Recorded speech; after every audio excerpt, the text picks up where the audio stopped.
నమస్కారం. తెలంగాణ మరియు ఆంధ్రప్రదేశ్ రాష్ట్రాల ఈరోజు వాతావరణ పరిస్థితులు ఎలా ఉన్నాయో ఇప్పుడు తెలుసుకుందాం. ఎండలు తీవ్రంగా ఉన్నాయా లేక వర్షాలు కురిసే అవకాశం ఉందా?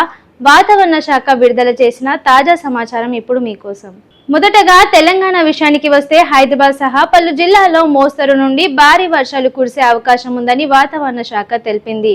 కొన్ని ప్రాంతాల్లో ఉరుములు మెరుపులతో కూడిన వర్షాలు పడే సూచనలున్నాయి. అలాగే గంటకు 30 నుండి 40 కిలోమీటర్ల వేగంతో ఈదురుగాలులు వీచే అవకాశం ఉంది.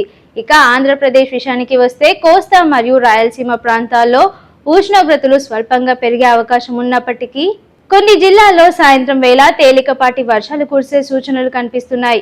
మత్స్యకారులు సముద్రంలోకి వెళ్లే ముందు తాజా హెచ్చరికలు తెలుసుకోవాలని అధికారులు సూచిస్తున్నారు. ఇవి ఈ రోజు తెలంగాణ మరియు ఆంధ్రప్రదేశ్ తాజా వాతావరణ వివరాలు. మరిన్ని అప్డేట్స్ తో మళ్ళీ కలుద్దాం. షేర్ చేయండి, లైక్ చేయండి, సబ్స్క్రైబ్ చేయండి. మరిన్ని వీడియోల కోసం బెల్ సింబల్ పై క్లిక్ చేయండి.